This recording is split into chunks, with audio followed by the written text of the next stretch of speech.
¿Dónde están las líneas de Nazca y por qué ese lugar? Las líneas de Nazca se encuentran en el sur del Perú, entre los valles de Nazca y Palpa, en la actual región de Ica. Ocupan una extensión de más de 500 kilómetros cuadrados de desierto abierto. Este lugar no fue elegido al azar. El desierto de Nazca es uno de los más secos del planeta. Existen zonas donde no se ha registrado lluvia durante más de 40 años seguidos. Las precipitaciones anuales son tan bajas que el suelo casi nunca se altera. Además, el desierto está protegido naturalmente de fuertes corrientes de viento por las montañas que lo rodean. Esto evita la erosión constante que en otros lugares borraría cualquier dibujo en pocos años. El suelo del desierto tiene una composición única. Una capa superficial de piedras oscuras ricas en óxido de hierro, calentadas por el sol durante siglos, y debajo una capa clara de arena y arcilla. Cuando los Nazca retiraban las piedras oscuras, quedaba expuesta la capa clara, creando un contraste visible incluso desde gran altura. Los científicos coinciden en algo clave. Si estas figuras se hubieran hecho en un lugar con lluvias frecuentes, vegetación o vientos fuertes, habrían desaparecido en pocas décadas. Nazca fue, literalmente, el único lugar del mundo donde un mensaje de este tamaño podía sobrevivir más de 1500 años. ¿Quiénes fueron los Nazca? La cultura Nazca se desarrolló aproximadamente entre el 100 a.C. y el 800 después de Cristo. Floreció mucho antes de los incas y no tuvo contacto con ellos. No eran una civilización primitiva ni improvisada. Tenían una sociedad organizada, con autoridades religiosas, especialistas artesanos y una cosmovisión profundamente ligada a la naturaleza.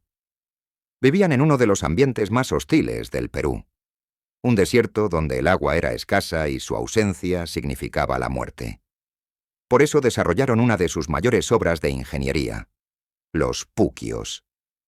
Estos eran sistemas de acueductos subterráneos que captaban agua de los acuíferos y la conducían a los campos agrícolas.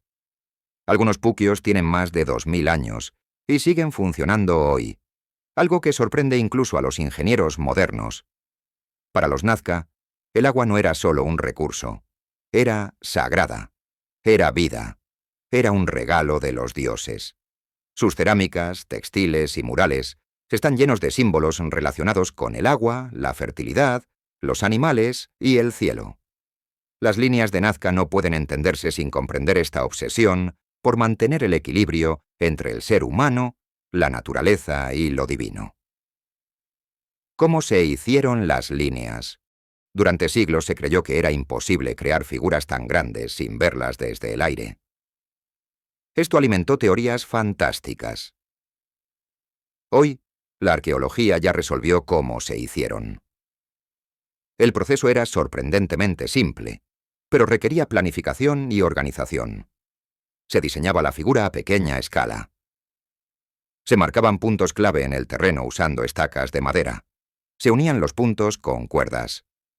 Se retiraban las piedras oscuras siguiendo esas guías. En excavaciones arqueológicas se han encontrado estacas originales enterradas en los extremos de varias figuras. Estas estacas fueron analizadas con carbono 14, y su antigüedad coincide exactamente con el período Nazca. Arqueólogos modernos replicaron el método y lograron crear figuras gigantes con una precisión notable, incluso sin elevarse del suelo. La conclusión científica es clara. Las líneas fueron hechas por humanos, sin tecnología avanzada, pero con conocimiento geométrico, organización social, trabajo colectivo y una motivación poderosa. Lo que la ciencia explica es el cómo. Lo que aún no explica del todo es el por qué. Las líneas rectas y su función. En Nazca existen más de 800 líneas rectas, algunas de hasta 10 kilómetros de longitud. Muchas cruzan colinas, cerros y desniveles sin desviarse. No rodean obstáculos, los atraviesan. Esto descarta que fueran simples caminos de transporte. En varias de estas líneas se encontraron fragmentos de cerámica rota, restos de alimentos y huellas de pisadas antiguas. Esto sugiere que eran caminos ceremoniales, recorridos durante rituales colectivos. Algunas líneas apuntan directamente hacia montañas específicas del horizonte. En la cosmovisión andina, las montañas, o apus, eran entidades sagradas relacionadas con el origen del agua y la vida. Otros investigadores proponen que ciertas líneas marcaban eventos astronómicos, como solsticios y cambios estacionales, fundamentales para la agricultura. No todas las líneas parecen cumplir la misma función, y eso es clave. Todo lo que hemos visto hasta ahora nos lleva a este punto. El lugar. El pueblo Nazca. El conocimiento que tenían. Y la razón por la que este desierto fue tan importante para ellos. Pero el verdadero mensaje no está solo en las líneas rectas. Está en las figuras. Figuras tan grandes que no estaban hechas para ser vistas desde el suelo. Figuras que representan animales, fuerzas de la naturaleza y creencias sagradas. Y la primera de ellas representa poder, agua y fuerzas que los Nazca jamás pudieron controlar por completo. La ballena. La figura conocida como la ballena o orca es una de las más poderosas simbólicamente dentro del conjunto de Nazca. Mide aproximadamente 65 metros de largo y tiene una forma clara, con aletas y cola bien definidas. Para la cultura Nazca, el mar no era algo lejano ni ajeno. Aunque vivían en el desierto, mantenían contacto constante con la costa del Pacífico, donde pescaban, comerciaban y obtenían recursos. En la iconografía Nazca, la orca aparece frecuentemente en cerámicas y textiles, muchas veces asociada a seres sobrenaturales, sacrificios y escenas rituales. Los arqueólogos creen que la ballena representaba poder, fertilidad y control de las fuerzas naturales, especialmente el agua. En muchas culturas andinas los animales marinos eran vistos como guardianes de lluvias y ciclos climáticos. Una teoría sugiere que la figura pudo haber sido parte de rituales para influir en las corrientes marinas y, por consecuencia, en el clima que afectaba las lluvias en el interior. Lo inquietante es que la ballena aparece como una figura dominante, no decorativa, lo que indica que tenía un valor espiritual central. El perro. La figura del perro es una de las más intrigantes y menos comprendidas. Mide aproximadamente 50 metros y su forma es sencilla, pero claramente intencional. En muchas culturas antiguas, el perro no era solo un animal doméstico, sino un guía espiritual. En los Andes prehispánicos, el perro aparece asociado al tránsito entre el mundo de los vivos y el mundo de los muertos. Restos arqueológicos muestran que los Nazca enterraban perros junto a humanos, lo que refuerza su función simbólica. Algunos investigadores creen que esta figura estaba relacionada con rituales funerarios o con la protección espiritual de la comunidad.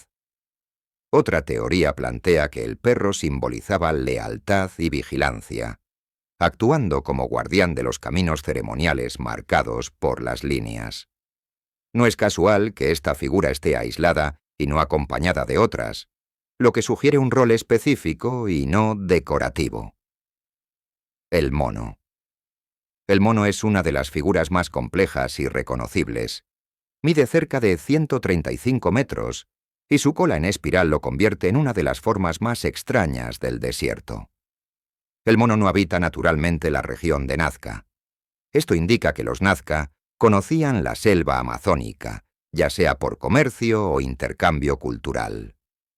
En la cosmovisión andina, el mono estaba asociado al caos, la creatividad y los ciclos de la naturaleza. La cola en espiral ha sido interpretada como un símbolo del movimiento del tiempo, del agua o incluso de fenómenos astronómicos. Algunos investigadores sugieren que el mono podría representar una constelación visible en ciertas épocas del año, relacionada con el inicio de lluvias.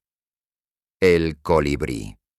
El colibrí mide aproximadamente 96 metros y es una de las figuras más elegantes. Este animal era sagrado para muchas culturas andinas.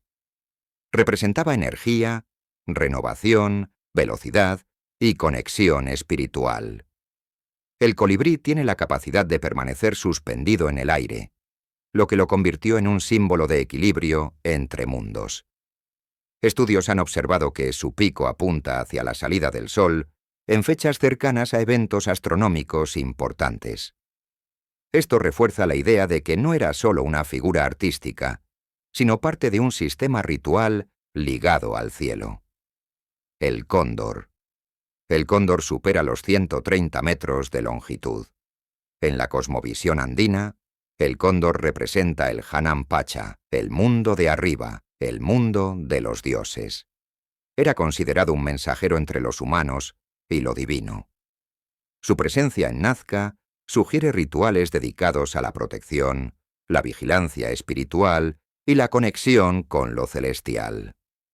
El lagarto.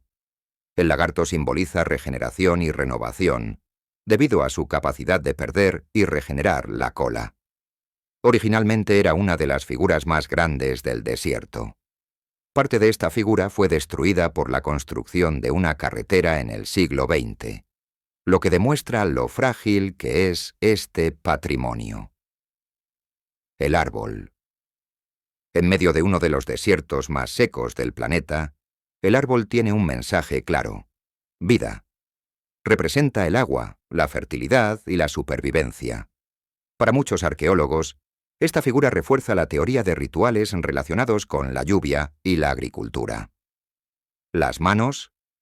Una mano tiene 5 dedos y la otra solo 4. Este detalle no parece un error. Algunos investigadores creen que podría representar dualidad, imperfección humana o incluso un símbolo chamánico. No existe consenso definitivo. El astronauta. Esta figura antropomorfa tiene cabeza grande y ojos prominentes. La ciencia descarta cualquier relación con extraterrestres. La teoría más aceptada es que representa un chamán, sacerdote o deidad vigilante, observando los rituales desde lo alto. Y si llegaste hasta aquí, dime en los comentarios qué te pareció el video. Suscríbete para no perderte el próximo, porque todavía quedan muchos misterios por descubrir.